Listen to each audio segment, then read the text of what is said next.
Hello and welcome to Wine Wednesday. This is our fourth installment of our Cave B Wine Wednesdays. I'm Freddy Arredondo, winemaker at Cave B, and behind the camera there is Carrie Arredondo, our marketing and events manager. Tonight we're going to be talking about bubbles. And before we get started on the questions, I wanted to show you guys a cool little trick for your bubbles when you're opening it. Now, most people, when they take off their wire hood here, they take the wire hood all the way off. And what the trick that I'm going to show you is to leave your wire hood attached. Just untwist it, make sure you're nice and loose. But then these little wires, as they dig into the cork, they actually help you to pull the cork out. So after you loosen it, put your finger on top, and then you can grab your towel if you're going to use a towel to open it. But I'm not going to use a towel, just so you guys can see what we're doing here. And then you use those to actually help you twist, and they help you get some leverage on the cork. And then you get a nice little pop. All right. So, while this settles down, what are our questions tonight, Carrie? All right, Freddie. So our questions tonight come from Courtney Courtney, thank you so much for submitting them. She has a series of a few different questions. So the first one is, what is the process for making bubbles in the Cave B Blanc de Blanc? Great. So, first of all, love bubbles.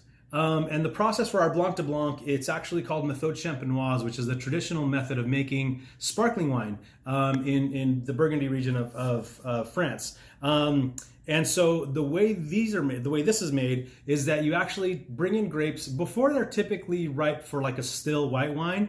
You want them to be a little bit higher in acid and lower in sugar for a sparkling wine. So we bring them in at about 19 bricks, which is about 19% sugar.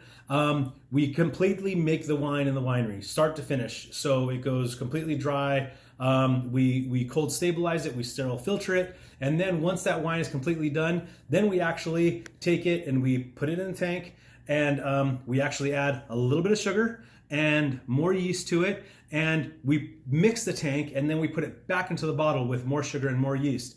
Now what happens is that the yeast feeds off of that little bit of sugar, and it creates the bubble.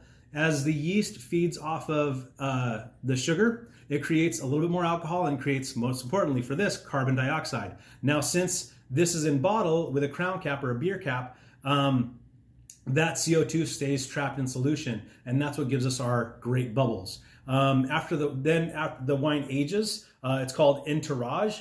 So it actually ages on its side like this. So all of the lees lays down here in the bottom of the bottle, and it comes in contact with the liquid, giving the wine really nice body and flavor and aromatics. Once the wine is mature, you take the bottles and you put them into riddling racks or into riddling cage. You basically take the bottle and you flip it at a 45-degree angle, so the bottle is sitting somewhat like this. So all the sediment is allowed to drain down into the neck of the bottle, and every day you give the bottle about 1/8 of a turn. Okay, now that you do that for depending on the wine, depending on the clarity wine, but it can be anywhere from a week to 2 weeks, or sometimes longer. But basically, you want all of the sediment to settle in the top of the bottle here. Then the bottle is flipped upside down.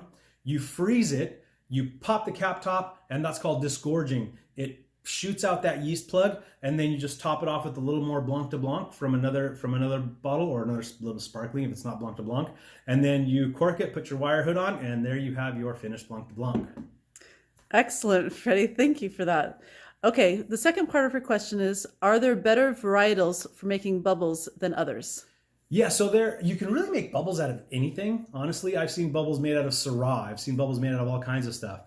Obviously, they're all going to give you a slightly different character, but the grapes that are typically traditionally used are Chardonnay, Pinot Noir, Pinot Meunier, Pinotage, and I think that's about it. We only use Chardonnay, so I'm most familiar with Chardonnay for our production. For Blanc de Blanc. Yeah. Do you want to say a quick little bit about our Pink and Bubbly? Pink and Bubbly, yeah. So our Pink and Bubbly in the 2019 vintage was made by 50-50 Tempranillo and Malbec. It was a rosé that we then did. We didn't do it in the méthode champenoise method. Instead, we did it with inline carbonation. So the still wine was put into a tank, and as it was being bottled, it was carbonated. And will we have that again this year? We will have that again this year. Yeah, excited for that.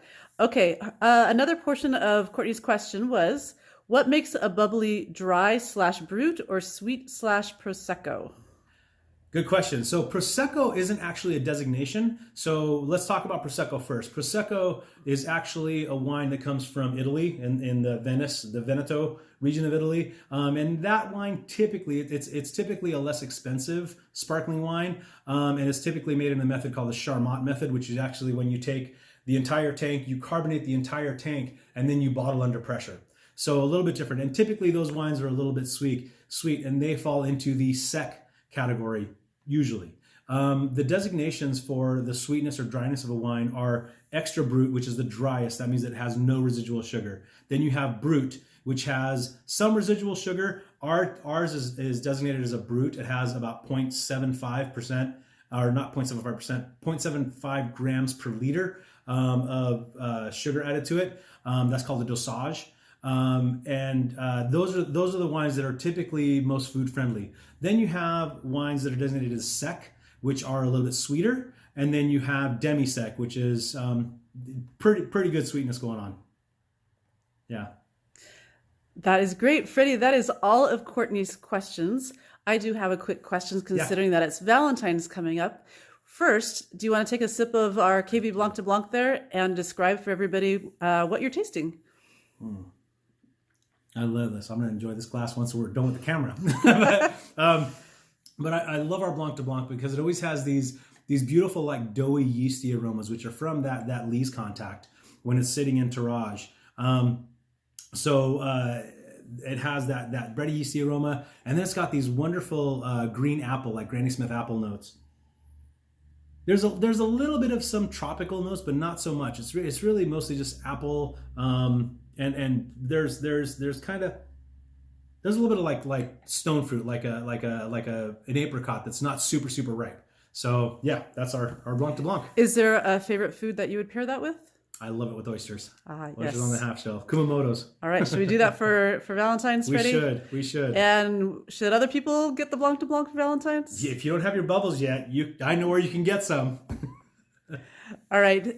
Courtney, thank you so much for your question. Like Freddie said, you guys are Woodville, Tri-Cities, and Quincy Tasting Rooms. All carry our Blanc de Blanc. Please leave comments and questions below. Anyone have any questions for next week? We would love to focus on you. Okay? Yep. We want to hear your questions. Thank you. You guys. Appreciate Bye. you. Bye.